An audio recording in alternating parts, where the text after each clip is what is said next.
ಕಾಂಗ್ರೆಸ್ ಮತ್ತು ಜೆಡಿಎಸ್ ಪಕ್ಷಗಳ ಬೆಂಬಲಿತ ಅಭ್ಯರ್ಥಿಯಾಗಿ ಚುನಾವಣೆಯಲ್ಲಿ ಸ್ಪರ್ಧೆಯನ್ನು ಮಾಡಿರ್ತಕ್ಕಂಥ ನಿಖಿಲ್ ಕುಮಾರಸ್ವಾಮಿ ಅವರ ಪರವಾಗಿ ಇವತ್ತಿನ ದಿನ ಈ ಒಂದು ಪಾಂಡವಪುರದ ಕ್ರೀಡಾಂಗಣದಲ್ಲಿ ಅಭೂತಪೂರ್ವಂತಹ ಮೆರವಣಿಗೆ ಮುಖಾಂತರ ಒಂದು ಐತಿಹಾಸಿಕ ಕಾರ್ಯಕ್ರಮಕ್ಕೆ ಕಾರಣೀಭೂತರಾಗಿರ್ತಕ್ಕಂಥ ಮೇಲುಕೋಟೆ ವಿಧಾನಸಭಾ ಕ್ಷೇತ್ರದ ಹಳ್ಳಿಯಿಂದ ಬಂದಂತ ಎಲ್ಲ ನನ್ನ ತಂದೆ ತಾಯಿಯರಿಗೆ ನನ್ನ ಗೌರವ. ಇವತ್ತು ಮೇಲುಕೋಟೆಯ ಈ ಒಂದು ವಿಧಾನಸಭಾ ಕ್ಷೇತ್ರದ ವ್ಯಾಪ್ತಿಯಲ್ಲಿ ಈಗಾಗಲೇ ಪುಟ್ಟರಾಜು ಅವರ ನೇತೃತ್ವದಲ್ಲಿ ಚುನಾವಣಾ ಪ್ರಚಾರವನ್ನು ನಿಖಿಲ್ ಅವರು ಕೆಲವು ಹಳ್ಳಿಗಳಿಗೆ ಬಂದಿದ್ದಾರೆ, ಎಲ್ಲ ಹಳ್ಳಿಗಳಿಗೆ ಬರಲಿಕ್ಕೆ ಆಗಿಲ್ಲ. ಇವತ್ತು ಈ ಒಂದು ಸಭೆಯಲ್ಲಿ ಚಂದ್ರಬಾಬು ನಾಯ್ಡು ಅವರು ದೇಶದ ಹಲವಾರು ವಿಷಯಗಳ ಬಗ್ಗೆ ಚರ್ಚೆ ಮಾಡಿದ್ದಾರೆ. ನರೇಂದ್ರ ಮೋದಿ ಅವರ ವೈಫಲ್ಯತೆಗಳು, ನರೇಂದ್ರ ಮೋದಿ ಅವರು ಚುನಾವಣೆಯಲ್ಲಿ ಈ ಬ್ಯಾಲೆಟ್ ಬಾಕ್ಸ್ಗಳಿದ್ದಾವೆ, ಅದರಲ್ಲಿ ಹಲವಾರು ರೀತಿಯ ಕುತಂತ್ರದ ಅವರ ನಡವಳಿಕೆಗಳಿಂದ ಚುನಾವಣೆಯಲ್ಲಿ ಮೋಸವನ್ನು ಮಾಡತಕ್ಕಂಥ ನಡವಳಿಕೆಗಳು ಈ ದೇಶದ ಹಲವಾರು ಸಮಸ್ಯೆಗಳಿಗೆ ಕಾರಣೀಭೂತರಿರ್ತಕ್ಕಂಥ ನರೇಂದ್ರ ಮೋದಿ ಅವರ ಬಗ್ಗೆ ಬಹಳ ವಿವರಣೆಯನ್ನು ಕೊಟ್ಟಿದ್ದಾರೆ. ಆದರೆ ನಾನು ಈ ಒಂದು ವೇದಿಕೆಯಲ್ಲಿ ನನ್ನ ಮಂಡ್ಯ ಜಿಲ್ಲೆಯ ಜನತೆಯ ಸಮಸ್ಯೆಗಳ ಬಗ್ಗೆ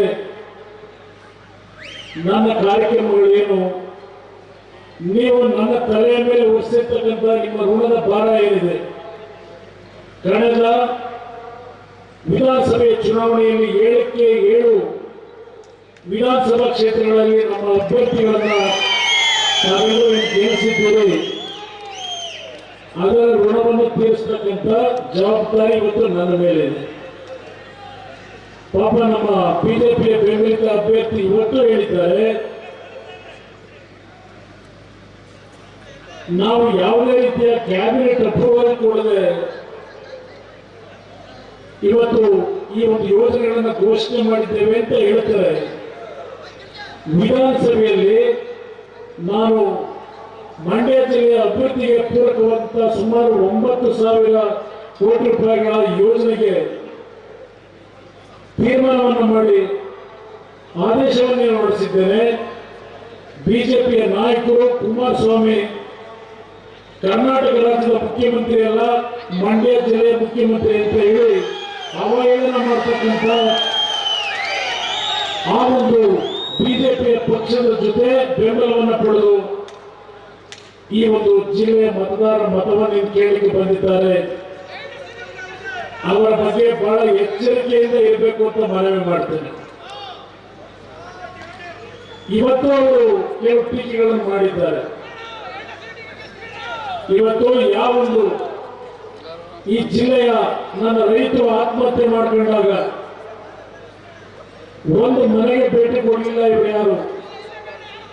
ಇವತ್ತು ಮಂಡ್ಯ ಜಿಲ್ಲೆಯ ಸ್ವಾಭಿಮಾನದ ಬಗ್ಗೆ ಚರ್ಚೆ ಮಾಡ್ತಾ ಇದ್ದಾರೆ.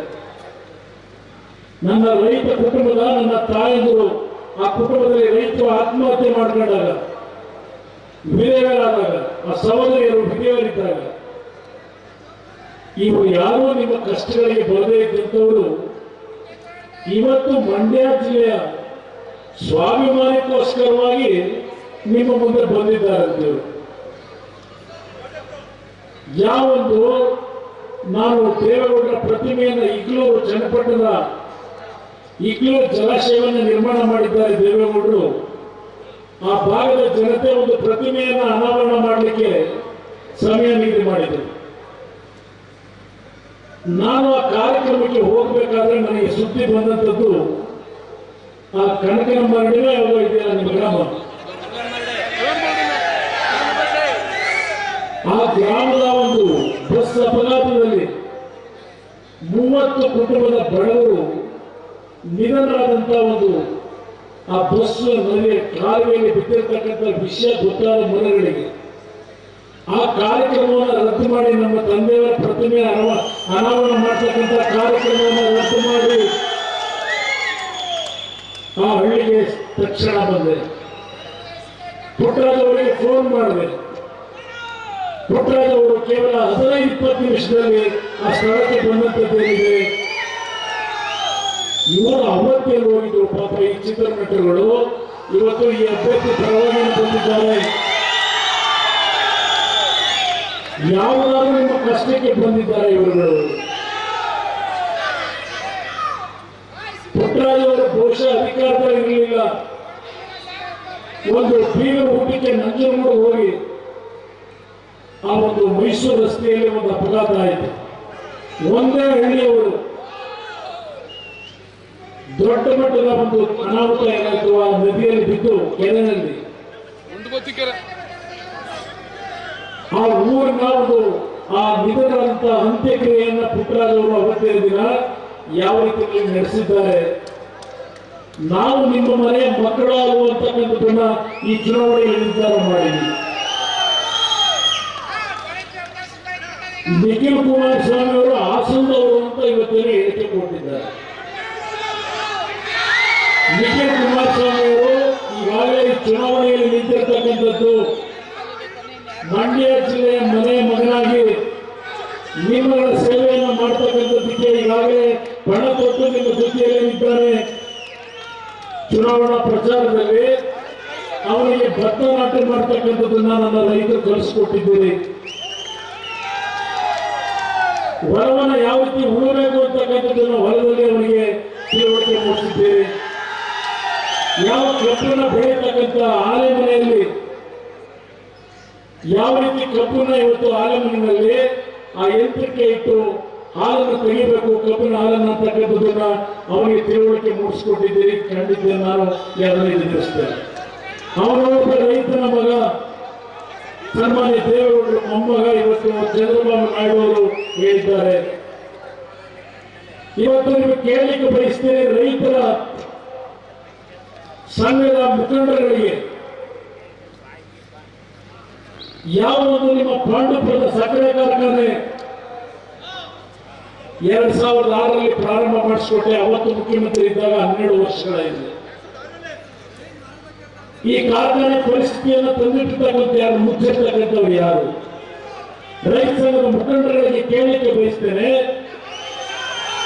ಇವತ್ತು ಪಾಂಡುಪುರದ ಸಕ್ಕರೆ ಕಾರ್ಖಾನೆಯನ್ನ ಇದೇ ಜೂನ್ ತಿಂಗಳಲ್ಲಿ ಮತ್ತೆ ಪ್ರಾರಂಭ ಮಾಡತಕ್ಕಂಥದ್ದಕ್ಕೆ ತೀರ್ಮಾನ ಮಾಡಿದ್ದೇನೆ. ಇದಕ್ಕೆ ಪಾಂಡುಪುರದ ರೈತ ಸಂಘಟನೆಗಳು ನಿಖಿಲ್ ಕುಮಾರಸ್ವಾಮಿ ವಿರುದ್ಧ ಕೆಲಸವನ್ನು ಮಾಡ್ತೀರಾ? ಬಿಜೆಪಿ ಬೆಂಬಲಿತ ಅಭ್ಯರ್ಥಿಗೆ ಬೆಂಬಲ ಕೊಡ್ತೀರಾ? ಆ ಕಾರ್ಖಾನೆಯನ್ನು ಮುಚ್ಚಿದಂತವರು ಬಿಜೆಪಿ ನಾಯಕರು, ಅವರ ಸರ್ಕಾರದಲ್ಲಿ. ಇಂಥ ಪಕ್ಷಗಳನ್ನ ನೀವು ಬೆಂಬಲಿಸ್ತೀರಾ? ದಯವಿಟ್ಟು ಯೋಚನೆ ಮಾಡಿ. ಇವತ್ತು ಯಾವುದು ಮೈಸೂರು ಕಾರ್ಖಾನೆ ಅದು ಮುಚ್ಚತಕ್ಕಂಥ ಪರಿಸ್ಥಿತಿ. 450 ಕೋಟಿ ರೂಪಾಯಿಗಳ ವೆಚ್ಚದಲ್ಲಿ ಹೊಸ ಆಧುನಿಕವಾದಂತಹ ಯಂತ್ರಗಳನ್ನು ಜೋಡಿಸಿ ಇವತ್ತು ಒಂದು ಉತ್ತಮವಾದಂತಹ ಕಾರ್ಖಾನೆಯನ್ನು ಪ್ರಾರಂಭ ಮಾಡಬೇಕು ಅಂತ ಹೇಳಿ 450 ಕೋಟಿ ಹಣವನ್ನು ಈಗಾಗಲೇ ಬಿಡುಗಡೆ ಮಾಡಿದ್ದೇನೆ. ಕಬ್ಬಿನ ರೈತರನ್ನು ಉಳಿಸಲಿಕ್ಕೆ ನಾನು ತೀರ್ಮಾನ ಮಾಡಿರೋದಲ್ಲವೇ? ಇವತ್ತು ಮಂಡ್ಯ ಜಿಲ್ಲೆಯ ಹಲವಾರು ನೀರಾವರಿ ಯೋಜನೆಗಳಿಗೆ, ಕಾಲುವೆಗಳ ಆಧುನೀಕರಣಕ್ಕೆ, ಹಲವಾರು ಕೆರೆಕಟ್ಟೆಗಳಿಗೆ ನೀರನ್ನು ತುಂಬಿಸಲಿಕ್ಕೆ ಸುಮಾರು 6,000 ಕೋಟಿ ರೂಪಾಯಿಗಳ ಯೋಜನೆಗೆ ಕಾವೇರಿ ನಿಗಮದಿಂದ ಐತಿಹಾಸಿಕವಾದಂತಹ ತೀರ್ಮಾನ. ಯಾವುದೇ ಸರ್ಕಾರಗಳು ಹಣವನ್ನು ಕೊಟ್ಟಿರಲಿಲ್ಲ. ಇದಕ್ಕೆ ನನಗೆ ವಿರೋಧ ಮಾಡ್ತೀರಾ? ದಯವಿಟ್ಟು ಯೋಚನೆ ಮಾಡಿ. ಇವತ್ತು ಯಾವ ನನ್ನ ಮೇಲ್ಕೋಟೆಯನ್ನು ತಂದಿರ್ತಾ ಇದ್ರು ಕಳೆದ ಚುನಾವಣೆಯಲ್ಲಿ ಪುಟ್ಟರಾಜ್ ಅವರು ಏನೋ ಅನುಕಂಪದಲ್ಲಿ ಸೋತೆ ಬಿಡ್ತಾರೆ ಅಂತ ಹೇಳಿ ಇಡೀ ರಾಜ್ಯದಲ್ಲಿ ಚರ್ಚೆ ಮಾಡಿದರು. ಆದರೆ ಕಳೆದ ವಿಧಾನಸಭಾ ಚುನಾವಣೆಯಲ್ಲಿ ಪುಣ್ಯಾತ್ಮರು ನೀವೆಲ್ಲ ಪುಟ್ಟರಾಜ್ ಅವರನ್ನ ಅತ್ಯಂತ ಬಹುಮತದಲ್ಲಿ ಆಯ್ಕೆಯನ್ನು ಮಾಡಿದ್ರು. ಪಾಪ ಚುನಾವಣೆ ಆದ್ಮೇಲೆ ಅಮೆರಿಕ ಹೋದರು. ಈ ಚುನಾವಣೆ ಮತ ಕೇಳಲಿಕ್ಕೆ ಆ ಅಭ್ಯರ್ಥಿ ಪರವಾಗಿ ಬಂದಿದ್ದಾರೆ. ಅಮೆರಿಕ ಯಾತ್ರೆ ಮುಗಿಸ್ಕೊಂಡು ಇಲ್ಲಿ ರೈತರು ನೋಡೋರು ಯಾರು? ರೈತರು ನೋಡೋರು ಯಾರು? ಯೋಚನೆಯನ್ನು ಮಾಡಿ. ಇವತ್ತು ಈ ರೀತಿಯ ಒಂದು ಪರಿಸ್ಥಿತಿಗಳನ್ನು ಎದುರಿಸ್ತಾ ಇದ್ದಾರೆ. ಇವತ್ತು ಮಂಡ್ಯ ಜಿಲ್ಲೆಯ ಮೈಸೂರು ಕಾರ್ಖಾನೆಯಲ್ಲಿ 17 ಕೋಟಿ ಹಣ ಕೊಟ್ಟಿರಲ್ಲ ರೈತರಿಗೆ ಕಬ್ಬು ಸಾಗಿಸ್ತಂತವ್ರಿಗೆ. ನನ್ನ ಗಮನಕ್ಕೆ ಬಂದ್ರೆ ಕೇವಲ ಒಂದೇ ವಾರದಲ್ಲಿ ರೈತರಿಗೆ 17 ಕೋಟಿ ಹಣ ಇವತ್ತು ನರೇಂದ್ರ ಮೋದಿ ಅವರ ಸರ್ಕಾರ ರೈತ ವಿರೋಧಿ ನೀತಿ ಬಗ್ಗೆ ಚಂದ್ರಬಾಬು ನಾಯ್ಡು ಅವರು ಏನು ಹೇಳಿದ್ದಾರೆ, ಸಕ್ಕರೆಯನ್ನು ಮಾರಾಟ ಮಾಡಲಿಕ್ಕೆ ಅನುಮತಿಯನ್ನ ನರೇಂದ್ರ ಮೋದಿ ಅವರ ಸರ್ಕಾರ ಕೊಡಬೇಕು. ಅವರು ಅನುಮತಿ ಕೊಡಲಿಲ್ಲ. ಕಾರ್ಖಾನೆ ಒಳಗೆ 38 ಕೋಟಿ ಮೌಲ್ಯದ ಸಕ್ಕರೆ ಗೋಡನ್ನು ಸ್ಟಾಕ್ ಬಿದ್ದಿದೆ. ಆದ್ರೆ ಮಾರಾಟ ಮಾಡದೆ ಕಬ್ಬು ಬೆಳೆದಂತ ರೈತರಿಗೆ ಹಣ ಕೊಡಲಿಕ್ಕೆ ಕಾರ್ಖಾನೆ ಶಕ್ತಿ ಇಲ್ಲ. ರೈತರಿಗೆ ಇವತ್ತು ಅವ್ರ ಬ್ಯಾಂಕ್ ಅಕೌಂಟ್ ಕಳಿಸಿದ್ದೇನೆ. ಆ ಕಾರ್ಖಾನೆಯಲ್ಲಿ ಕೆಲಸ ಮಾಡ್ತಕ್ಕಂಥ ಕಾರ್ಮಿಕರಿಗೆ 5-6 ತಿಂಗಳು ಸಂಬಳ ಕೊಟ್ಟಿರಲಿಲ್ಲ, ಈಗ ಸಂಬಳ ಕೊಡಿಸಿದ್ದೇನೆ. ಪಾಂಡವಪುರ ಕಾರ್ಖಾನೆಯಲ್ಲಿ 5 ಕೋಟಿ ಸಂಬಳ ಬರಬೇಕು ನಿಮಗೆ. ಏನು ಮಾಡಲಿ, ನನಗೆ ಚುನಾವಣೆಯ ಘೋಷಣೆ ಆಗಿದ್ದರಿಂದ ದುಡ್ಡು ನಿಮಗೆ ಕೊಡಿಸ್ಲಿಕ್ಕಾಗಿಲ್ಲ. ಚುನಾವಣೆ ಮುಗಿಲಿ, ಒಂದು ವಾರ ಟೈಮ್ ಕೊಡಿ ನನಗೆ, ಒಂದೇ ವಾರ ಅಷ್ಟೇ. ಇವತ್ತು ಭತ್ತ ಬೆಳೆದಂತ ರೈತರಿಗೆ ಖರೀದಿ ಕೇಂದ್ರಗಳನ್ನ ಮಾಡಿ ಸುಮಾರು 150 ಕೋಟಿ ರೂಪಾಯಿಗಳ ಭತ್ತವನ್ನು ಖರೀದಿ ಮಾಡ್ತಕ್ಕಂಥ ನಿರ್ಧಾರವನ್ನು ಯಾವುದಾದ್ರು ಸರ್ಕಾರ ಮಾಡಿದ್ರೆ ನೀವು ಆಶೀರ್ವಾದ ಮಾಡಿ ಕೊಟ್ಟಿರ್ತಕ್ಕಂಥ ನಿಮ್ಮ ಮನೆಯ ಮಗ ಕುಮಾರಸ್ವಾಮಿ ಇವತ್ತು 150 ಕೋಟಿ ವೆಚ್ಚದ ಭತ್ತವನ್ನು ಖರೀದಿ ಮಾಡಿರ್ತಕ್ಕಂಥದ್ದು. ಇದೆಲ್ಲವನ್ನ ತಾವು ಯೋಚನೆ ಮಾಡಿ. ಪಾಂಡವಪುರ ಸಕ್ಕರೆ ಕಾರ್ಖಾನೆ ಪ್ರಾರಂಭ ಆಗ್ತಾ ಇದೆ, ಮೈಸೂರು ಕಾರ್ಖಾನೆ ಪ್ರಾರಂಭ ಮಾಡಿಸ್ತಾ ಇದ್ದೇನೆ. ಕಾಲುವೆಗಳ ಆಧುನೀಕರಣ ಮಾಡೋದ್ರ ಮುಖಾಂತರ ಆ ಒಂದು ನಿಮ್ಮ ಕಡದಮರಡಿನಲ್ಲಿ ಆ ಬಸ್ ಏನಿತ್ತು ತಡೆಗೋಡೆ ಇಲ್ಲ ಅಂತ ಹೇಳಿ ಅದರ ವಿಷಯ ನನ್ನ ಗಮನಕ್ಕೆ ಬಂದಾಗ ಏನು ನೋಡಿದೆ, ತಕ್ಷಣ ಇವತ್ತು ಕಾಲುವೆ ನಮ್ಮ ವಿಶ್ವೇಶ್ವರ ವಿಸಿನಾಲಯ ಕಾಲುವೆಗಳ ಮಧ್ಯೆ ಇರ್ತಕ್ಕಂಥ ಎಲ್ಲ ತಡೆಗೋಡೆಗಳನ್ನು ಕಟ್ಟಬೇಕು ಅಂತ ಹೇಳಿ ಸೂಚನೆ ಕೊಟ್ಟು ಅದಕ್ಕೂ ಹಣ ಬಿಡುಗಡೆ ಮಾಡಿಕೊಟ್ಟಿದ್ದೇನೆ. ಇವತ್ತು ನನ್ನ ಕನಸಿರ್ತಕ್ಕಂಥದ್ದು 45,000 ಕೋಟಿ ರೈತರ ಸಾಲ ಮನ್ನಾವನ್ನು ಏನು ಮಾಡಿದ್ದೇನೆ. ಪಾಪ ಅಭ್ಯರ್ಥಿ ಈಗ ಹೇಳ್ತಾರೆ ಏನು ಸಾಲ ಮನ್ನಾ ಮಾಡಿದ್ದಾರೆ. ನಾನು ಯಜಮಾನ ಬದುಕಿದ್ದಾಗ ಅಧಿಕಾರಿಗಳು ಬಂದು ನಿಮ್ಮ ಸ್ನೇಹಿತರಿಗೆ ಹೇಳಿ ಸಾಲ ಮನ್ನಾ ಮಾಡಲಿಕ್ಕೆ ದುಡ್ಡೇ ಇದೆ, ಸಂಬಳ ಕೊಡಕ್ಕೆ ದುಡ್ಡಿಲ್ಲ ಅಂತ ಹೇಳಿದ್ರು. ನಾನೇ ಸಾಕ್ಷಿ ಅಂತೇಳಿ ಎಲ್ಲೊಂದು ಹೇಳಿಕೆ ಕೊಟ್ಟರು. ಎಷ್ಟು ಸುಳ್ಳು ಹೇಳ್ತಾರೆ ಅಂತಕ್ಕಂಥ ಅರ್ಥ ಮಾಡಲಿ. ಇವತ್ತು ಮಂಡ್ಯ ಜಿಲ್ಲೆ ಒಂದಕ್ಕೆ ಸಹಕಾರಿ ಬ್ಯಾಂಕಿನ 400 ಕೋಟಿ ಹಣವನ್ನ ಮನ್ನಾ ಮಾಡಿ ನಿಮ್ಮ ಅಕೌಂಟ್ಗಳಿಗೆ ಕೊಟ್ಟಿದ್ದೇವೆ. ಇಡೀ ಕರ್ನಾಟಕ ರಾಜ್ಯದಲ್ಲಿ ಈಗಾಗಲೇ 15,58,000 ರೈತ ಕುಟುಂಬಗಳಿಗೆ ಸುಮಾರು 11,000 ಕೋಟಿ ಹಣವನ್ನು ಬಿಡುಗಡೆ ಮಾಡಿದ್ದೇನೆ ರೈತರ ಸಾಲ ಮನ್ನಾ ಮಾಡಲಿಕ್ಕೆ. ಅದಷ್ಟೇ ಅಲ್ಲ, ಇವತ್ತು ಗರ್ಭಿಣಿ ತಾಯಂದರಿಗೆ 36,000 ರೂಪಾಯಿ ಕೊಡಬೇಕು ಅಂತಕ್ಕಂಥದ್ದು ನನ್ನ ಯೋಜನೆ. ಒಂದು ಮಗುವಿಗೆ ಜನ್ಮ ಕೊಡಬೇಕಾದ್ರೆ ಮಗುವಿನ ರಕ್ಷಣೆಗೆ ಈ ಸರ್ಕಾರದಲ್ಲಿ ಕೊಡ್ತಕ್ಕಂಥ ಒಂದು ಯೋಜನೆ ಪ್ರಾರಂಭ ಆಗಿದೆ. ಬಡವರ ಒಂದು ಹೆಸರಿನಲ್ಲಿ ಬೀದಿ ವ್ಯಾಪಾರಿಗಳಿಗೆ 1,000ರಿಂದ 10,000 ರೂಪಾಯಿಗಳವರೆಗೆ ಬಡ್ಡಿ ರಹಿತ ಹಣ ಕೊಡ್ತಕ್ಕಂಥ ಕಾರ್ಯಕ್ರಮ. ಅವರು ಯಾವುದೇ ಖಾಸಗಿ ಹತ್ರ ಚಕ್ರಪಟ್ಟಿ ಕೊಟ್ಟು ತರಬೇಕಾಗಿಲ್ಲ.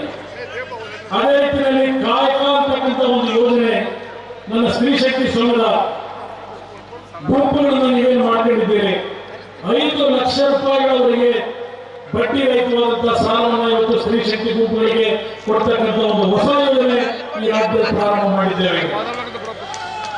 ಆ 5 ಲಕ್ಷ ಹಣವನ್ನು ನೀವು ಕೊಡುವಾಗ ಅದರಲ್ಲಿ ಯಾವ ರೀತಿಯ ಒಂದು ವಸ್ತುಗಳನ್ನು ತಯಾರು ಮಾಡಬೇಕು ನೀವು, ಅದರಿಂದ ನಿಮ್ಮ ಕುಟುಂಬಕ್ಕೆ ಅನುಕೂಲಗಳಾಗಿರಬೇಕು. ಅದಕ್ಕೆ ತಿಳುವಳಿಕೆಯನ್ನು ಕೊಟ್ಟು ಆ ವಸ್ತುಗಳನ್ನು ನೀವು ತಯಾರು ಮಾಡ್ತೀರಿ, ಅದನ್ನ ಮಾರುಕಟ್ಟೆಯಲ್ಲಿ ಮಾರಾಟ ಮಾಡಲಿಕ್ಕೂ ಸರ್ಕಾರವೇ ಇವತ್ತು ಎಲ್ಲ ರೀತಿಯ ಜವಾಬ್ದಾರಿಯನ್ನು ತೆಗೆದುಕೊಳ್ತಾ ಇದ್ದಾರೆ. ನೀವು ಬೆಳೆದಂತ ಬೆಳೆಯನ್ನ ಮಾರಾಟ ಮಾಡಲಿಕ್ಕೆ ಮಾರುಕಟ್ಟೆ ತಗೊಂಡು ಹೋದ್ರೆ ಸಾಗಾಣಿಕೆ ವೆಚ್ಚವನ್ನು ಸರ್ಕಾರವೇ ಕೊಡ್ತೀವಿ. ಈಗ ಈ ವರ್ಷ ಶುರು ಮಾಡಿದ್ದೆ. ನಿಮ್ಮ ಕರೆಂಟ್ ಇಲ್ಲದೆ ಇರ್ತಕ್ಕಂಥದ್ದು ನನ್ನಿಂದಾಗಿರೋ ತಪ್ಪಲ್ಲ. ಒಂದೇ ನಿಮಿಷ, ಈಗ ಮಂಡ್ಯ ಜಿಲ್ಲೆ ಒಂದಕ್ಕೆ ಸುಮಾರು 10,000 ಟ್ರಾನ್ಸ್ಫಾರ್ಮರ್ಗಳನ್ನ ಸುಮಾರು 212 ಕೋಟಿ ವೆಚ್ಚದಲ್ಲಿ ಇವತ್ತು 2 ಬೋರ್ವೆಲ್ಗಳಿಗೆ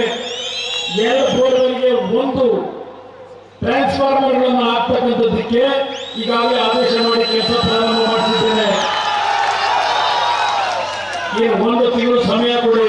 ನಿಮ್ಮ ಕರೆಂಟಿನ ಸಮಸ್ಯೆ ಇವತ್ತೇನಿದೆ ಎಲ್ಲವನ್ನ ಸರಿಪಡಿಸ್ಕೊಡ್ತೀನಿ.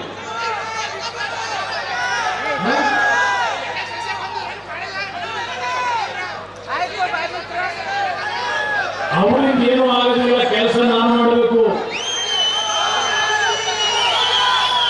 ಅವರಿಂದ ಏನೂ ಆಗೋದಿಲ್ಲ, ಅರ್ಥ ಮಾಡ್ಕೊಳ್ಳಿ.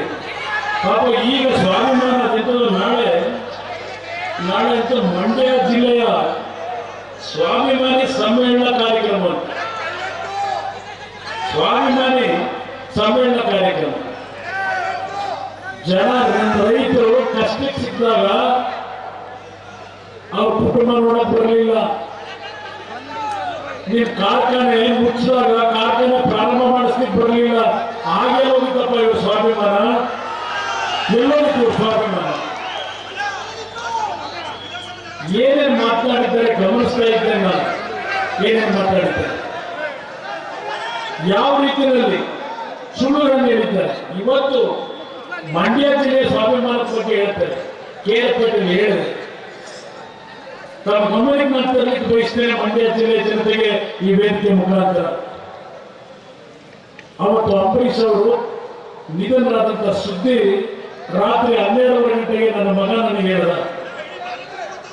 ನಾನು ರಾತ್ರಿ 12 ಗಂಟೆಗೆ ಆಸ್ಪತ್ರೆಗೆ ಹೋಗ್ತೀನಿ, ನನ್ನ ಎಲ್ಲ ಪೊಲೀಸ್ ರಕ್ಷಣೆಯವರೆಲ್ಲ ಕಳಿಸ್ಬಿಟ್ಟಿದ್ದೆ, ನನ್ನ ಮುಂದೆ ಕಾಲ ಹೋದೆ. 3:30 ಗಂಟೆವರೆಗೆ ಆಸ್ಪತ್ರೆಗೆ ಕೂತ್ಕೊಂಡೆ ಮಧ್ಯರಾತ್ರಿ. ಅವತ್ತು ಮಂಡ್ಯಗೆ ಅಂಬರೀಶ್ ಅವರ ಪಾರ್ಥಿವ ಶರೀರ ತಗೊಂಡು ಹೋಗ್ಬೇಕು ಅಂದ್ರೆ ಆಸ್ಪತ್ರೆ ಒಳಗೆ ಶುರುವಾಯಿತು. ಸತ್ಯ ಹೇಳಿದ್ರೆ ಅಂತ್ಯಕ್ರಿಯೆ ರಾಜಕೀಯ ಅಂತ ಈಗ ಹೇಳ್ತಾರೆ. ಅರ್ಥ ಮಾಡ್ಕೊಳ್ಳಿ ಮಂಡ್ಯ ಜಿಲ್ಲೆಯ ನನ್ನ ತಾಯಿದ್ರು. ಅವತ್ತು ಮಂಡ್ಯ ತಗೊಂಡ್ಬರ್ಲಿಕ್ಕೆ ಅವ್ರು ರೆಡಿ ಇಲ್ಲ. ಮಗನಿಗೆ ಒಪ್ಕೋಬೇಡ ನೀನು ಅಂತಾರೆ. ಈಗ ಅಭಿಮಾನಿಗಳು ಹಣ ದಯವಿಟ್ಟು 1 ಗಂಟೆ ಆದ್ರೆ ತಗೊಂಬನ್ನಿ ಅಂತಾರೆ. ಇತಿಹಾಸದಲ್ಲಿ ಇಂಡಿಯನ್ ಏರ್ ಫೋರ್ಸ್ ನ ಹೆಲಿಕಾಪ್ಟರ್ನ ಈ ರೀತಿಯ ಒಂದು ಕಾರ್ಯಕ್ರಮಕ್ಕೆ ಎಂದೂ ಕೊಟ್ಟಿರಲಿಲ್ಲ. ನಾನೊಬ್ಬ ಅವರ ಸ್ನೇಹಿತ ರಾಮನಗರದ ಜನ ನನಗೆ ರಾಜಕೀಯ ಜನ್ಮ ಕೊಟ್ಟರು. ನಾನು ಎಂದೂ ರಾಮನಗರದ ಚುನಾವಣೆಯಲ್ಲಿ ವೋಟ್ ಕೇಳಲಿಕ್ಕೆ ಹೋಗೇ ಇಲ್ಲ. ಅರ್ಜಿ ಹಾಕುವುದ್ರೆ ರಾಮನಗರದಲ್ಲಿ ನನ್ನನ್ನು ಆಯ್ಕೆ ಮಾಡಿ ಕಳಿಸ್ಕೊಡ್ತಾರೆ ಪುಣ್ಯಾತ್ಮರಲ್ಲಿ. ಯಾತಕ್ಕೆ? ನಾನು ಅವ್ರ ಜೊತೆ ಇಟ್ಕೊಂಡಿರ್ತಕ್ಕಂಥ ಪ್ರೀತಿ ವಿಶ್ವಾಸ, ಆ ಜಿಲ್ಲೆಯ ಸಮಸ್ಯೆಗಳಿಗೆ ಸ್ಪಂದನೆ ಮಾಡ್ತಕ್ಕಂಥದ್ದು. ಇವತ್ತು ಈ ಜಿಲ್ಲೆಯ ಒಂದು ಪರಿಚಯ ನನಗಾಗಿದ್ದು 2000 ಇಸ್ವಿನಲ್ಲಿ. ಅಲ್ಲಿಂದ ಇಲ್ಲಿಯವರೆಗೆ ಹಲವಾರು ಮದುವೆಗಳಿಗೆ ಬಂದಿದ್ದೇನೆ, ಹಲವಾರು ಕುಟುಂಬದಲ್ಲಿ ಕೆಲವು ನಿಧನರಾದಾಗ ಬಂದಿದ್ದೇನೆ. ಅವತ್ತಿಂದ ನನ್ನ ನಿಮ್ಮ ಸಂಬಂಧ ಏನು ಬೆಳೆದಿದೆ. ಈ ಜಿಲ್ಲೆಯ ಜನತೆ ಕಳೆದ ಚುನಾವಣೆಯಲ್ಲಿ ನಮ್ಮ ಕುಟುಂಬದ ಒಬ್ಬ ಮಗ ಇವತ್ತೇನಾದ್ರೂ ಮುಖ್ಯಮಂತ್ರಿ ಆಗ್ತಾನೆ ಅನ್ನುವಂತ ಆಸೆಯಿಂದ 7 ಸ್ಥಾನವನ್ನು ಗೆಲ್ಲಿಸ್ಕೊಟ್ರಿ. ಇವತ್ತು ನೀವು ಗೆಲ್ಲಿಸ್ಕೊಟ್ಟಂತ ಈ ಒಂದು ಜಿಲ್ಲೆಯ ಜನತೆಗೆ ನಾನು ಅನ್ಯಾಯ ಮಾಡಬಾರದು ಅಂದ್ರೆ ಈ ಅಭಿವೃದ್ಧಿಗೆ ಹಲವಾರು ಚಿಂತನೆಯನ್ನೇ ಮಾಡಿದ್ದೇನೆ. ಇವತ್ತು KRS ಭಾಗದಲ್ಲಿ ಒಂದು ಡಿಸ್ನಿಲ್ಯಾಂಡ್ ಮಾಡಬೇಕು ಅಂತ ಹೊರಟಿರೋದು. ಅದು ಯಾವ ರೈತರ ಭೂಮಿಯನ್ನ ತೆಗೆದುಕೊಳ್ಳೋದಿಲ್ಲ, ಯಾವುದೇ ರೈತರ ಭೂಮಿಯನ್ನು ಸ್ವಾಧೀನ ಮಾಡೋದು, ಸರ್ಕಾರದ ಭೂಮಿಯೇ ಇದೆ. ಅಲ್ಲಿ ಕನಿಷ್ಠ 50,000 ಯುವಕರಿಗೆ ನಿಮ್ಮ ಮನೆಯ ಮಕ್ಕಳಿಗೆ ಕೆಲಸವನ್ನು ಕೊಡಬೇಕು ಅಂತ ಹೇಳಿ ನನ್ನದೇ ಆದಂತಹ ಕಲ್ಪನೆಯನ್ನು ಇಟ್ಕೊಂಡಿದ್ದೇನೆ. ಆದ್ದರಿಂದ ನಿಮ್ಮ ಕುಟುಂಬಗಳಿಗೆ ಆ ಮಕ್ಕಳು ಯಾವ ತಂದೆ ತಾಯಿಗಳು ಜನ್ಮ ಕೊಟ್ಟಿದ್ದೀರಿ, ಆ ಮಕ್ಕಳು ದುಡಿಮೆ ಮಾಡಿ ನಿಮ್ಮ ತಂದೆ ತಾಯಿಗಳನ್ನ ಸಾಕಬೇಕು. ಅದಕ್ಕೆ ನನ್ನದೇ ಆದಂತ ಕೆಲವು ಚಿಂತನೆಯನ್ನು ಇಟ್ಕೊಂಡಿದ್ದೇನೆ. ಈ ಕಾರ್ಯಕ್ರಮವನ್ನು ಮಾಡಲಿಕ್ಕೆ ಹೊರಟಿದ್ದೇನೆ. ಇವತ್ತು ಯಾರು ನನಗೆ ಕಳೆದ 2013 ಇಸ್ವಿನಲ್ಲಿ ಬಂದರು, ನನ್ನ ಜೊತೆ ಬಂದರು 2008ರಿಂದ ನನಗೇನು ಅನ್ಯಾಯ ಮಾಡಿದ್ದಾರೆ, ಅವರಿಗೆ ಕಾಂಗ್ರೆಸ್ ಟಿಕೆಟ್ಗಳನ್ನು ಕೊಟ್ಟರು, ಅವ್ರನ್ನೆಲ್ಲ ಮನೆ ಕಳಿಸಿದ್ರಿ. ಈಗ ಅವರೆಲ್ಲ ಮತ್ತೆ ಪುನಃ ಒಂದಾದ್ರು ಈ ಚುನಾವಣೆಯಲ್ಲಿ. ಬಿಜೆಪಿಯವರ ಜೊತೆ ಹೊಂದಾಣಿಕೆ, ರೈತ ಸಂಘದ ಜೊತೆ ಹೊಂದಾಣಿಕೆ, ಸಾರ್ವತ್ರಿಕ ನಮ್ಮ ಮಾಧ್ಯಮದ ಮಿತ್ರರುಗಳ ಬೇರೆ, ಅವರ ಬೇರೆ ಗೊಂದಲ ಅವರಿಗೆ. ಇವರಿಗೆಲ್ಲರೂ ನಾನು ಎದುರಿಸಬೇಕಾದ್ರೆ ಯಾವ ಧೈರ್ಯದ ಮೇಲೆ ಎದುರಿಸ್ತಾ ಇದ್ದೇನೆ. ಪುಣ್ಯಾತ್ಮರು ನಿಮ್ಮ ಮೇಲೆ ನಂಬಿಕೆ ಇಟ್ಟಿದ್ದಾರೆ. ಮಂಡ್ಯ ಜಿಲ್ಲೆಯ ನಾನು ಈ ಜಿಲ್ಲೆಗೆ ಅನ್ಯಾಯ ಮಾಡಿಲ್ಲ. ಈ ಜಿಲ್ಲೆ ನನ್ನ ಹೃದಯದಲ್ಲಿ ನಾನು ಮಣ್ಣಾಗುವವರೆಗೂ ಈ ಜಿಲ್ಲೆ ನನ್ನ ಹೃದಯದಲ್ಲಿ ಸದಾಕಾಲ ಚಿರಾಯವಾಗಿರ್ತದೆ ಅಂತಕ್ಕಂಥದ್ದನ್ನ ನಾವು ಅರ್ಥ ಮಾಡಬೇಕಾಗ್ತದೆ. ನಾನು ಯಾವುದೋ ತಾತ್ಕಾಲಿಕವಾಗಿ ಈ ಜಿಲ್ಲೆಯ ಸಂಬಂಧ ಬೆಳೆಸ್ಕೊಂಡಿಲ್ಲ. ನನ್ನ ಮಗನಿಗೆ ಇವತ್ತು ಚುನಾವಣೆಯಲ್ಲಿ ನಾನು ನಿಲ್ಲಿಸಬೇಕು ಅಂತ ಇರಲಿಲ್ಲ. 8 ಶಾಸಕರು 3 ಜನ ವಿಧಾನ ಪರಿಷತ್ತಿನ ಸದಸ್ಯರು ಹಠ ಮಾಡಿ, ಇಲ್ಲ ಈ ಜಿಲ್ಲೆಯಲ್ಲಿ ನಿನ್ನ ಆರೋಗ್ಯದ ಪರಿಸ್ಥಿತಿಗಳನ್ನು ನೋಡ್ತಾ ಇದ್ದೇವೆ, ಇವತ್ತು ನಿನಗೆ ದಿನಕ್ಕೆ 20 ಗಂಟೆ ಕೆಲಸ ಮಾಡ್ಲಿಕ್ಕೆ ಹೋದ್ರೆ 2 ಬಾರಿ ಹೃದಯದ ಚಿಕಿತ್ಸೆಯನ್ನು ಮಾಡಿಸ್ಕೊಂಡಿದ್ದೀಯಾ, ನಮಗೆ ಒಂದು ಯುವ ನಾಯಕತ್ವದ ಅವಶ್ಯಕತೆ ಇದೆ, ರೈತರ ಬಗ್ಗೆ ಇವತ್ತು ಪ್ರಾಮಾಣಿಕವಾಗಿ ಸ್ಪಂದಿಸ್ತಕ್ಕಂಥ ನಿಮ್ಮ ಕುಟುಂಬದ ನಡವಳಿಕೆಯನ್ನು ನೋಡಿದ್ದೇವೆ. ನಿಖಿಲ್ ಕುಮಾರಸ್ವಾಮಿಯಲ್ಲಿ ನಿನ್ನ ನಡವಳಿಕೆಯನ್ನ ನಾವೇ ಗಮನಿಸ್ತಾ ಇದ್ದೇವೆ. ಅವನನ್ನ ನಿಲ್ಲಿಸಲೇಬೇಕು ಅಂತೇಳಿ ಹಠ ಮಾಡಿ ನಿಲ್ಲಿಸಿದ್ದಾರೆ. ನಾನು ನನ್ನ ಜಿಲ್ಲೆಯ ಜನತೆಗೆ ನಿಮ್ಮ ಸ್ವಾಭಿಮಾನಕ್ಕೆ ನಿಮಗೆ ಅನ್ಯಾಯ ಮಾಡಬೇಕು ಅಂತ ನಿಲ್ಲಿಸಿದ್ದಲ್ಲ. ಇದು ಈ ಜಿಲ್ಲೆಯ ಅಭಿವೃದ್ಧಿ, ಈ ಜಿಲ್ಲೆಯ ನೀವು ನನ್ನ ತಲೆಯ ಮೇಲೆ ಇರ್ತಕ್ಕಂಥ ಋಣದ ಭಾರವನ್ನು ಇಳಿಸಲಿಕ್ಕೆ ನಿಮ್ಮ ಕುಟುಂಬದ ಮಗನಾಗಿ ಅವನು ಪ್ರಾಮಾಣಿಕವಾಗಿ ಕೆಲಸ ಮಾಡ್ತಾರೋ ಇಲ್ವೋ ಈ ಚುನಾವಣೆಯಲ್ಲಿ ಪರೀಕ್ಷೆ ಮಾಡಿ ಅವನನ್ನು ಆಯ್ಕೆ ಮಾಡಿದ. ನನಗಿಂತ ಹೆಚ್ಚಿನ ರೀತಿಯಲ್ಲಿ ಕೆಲಸ ಮಾಡೋನು, ಬಡವರ ಬಗ್ಗೆ ಕನಿಕರಾಗಿರ್ತಕ್ಕಂಥವನು. ಇವತ್ತು ಒಂದು ರೈತರ ಆತ್ಮಹತ್ಯೆ ಆದಂತ ಕುಟುಂಬಕ್ಕೆ ನಾನು ಬರಲಿಕ್ಕಾಗಲಿಲ್ಲ, ನಿಖಿಲ್ ಹೋದ. ಆ ಕುಟುಂಬದಲ್ಲಿ ಆ ತಾಯಿ ಒಬ್ಬರಿಗೆ ಕ್ಯಾನ್ಸರ್, ಏನು ಬಡ ಮಕ್ಕಳು ಸಣ್ಣ ಮಕ್ಕಳಿದ್ದಾರೆ. ಇವತ್ತು ಓದಿಸ್ತಕ್ಕಂಥ ದತ್ತು ತೆಗೆದುಕೊಳ್ತಕ್ಕಂಥ ಕೆಲಸ ಅವರಿಗಾಗಲೇ 6 ತಿಂಗಳಿಂದ ಏನು ಮಾಡಿದ, ಅವ್ರು ಚುನಾವಣೆ ನಿಲ್ತೀವಿ ಅಂತ ಅವರಿಗೆ ಕನಸ್ಕೊಂಡಿದ್ದೀವಿ. ಇದೇ ಒಂದು ನಡವಳಿಕೆ. ಇವ್ರ ತರ ನಿಮ್ಮ ಮುಂದೆ ಅನುಕಂಪ ಮತ್ತಿನ್ನು ಬಣ್ಣದ ಮಾತು ಹೇಳ್ಕೊಂಡು ಬರೋರಲ್ಲ. ಒಂದು ಅರ್ಥ ಮಾಡ್ಕೊಳ್ಳಿ, ನಾನು ಚಿತ್ರದ ನಿರ್ಮಾಪಕ, ನಾನು 60 ಚಿತ್ರ ತೆಗೆದಿದ್ದೇನೆ. ಆ ಪರದೆಯಲ್ಲಿ ನೋಡೋ ಚಿತ್ರವೇ ಬೇರೆ, ಅದನ್ನು ನಂಬ್ಕೋಬೇಡಿ. ನಿಮ್ಮ ನಿಜ ಜೀವನದಲ್ಲಿ ನೀವು ಅನುಭವಿಸ್ತಿರೋ ನೋವುಗಳು ಅದು ನಿಜವಾದ ಜೀವನ ಚಿತ್ರ.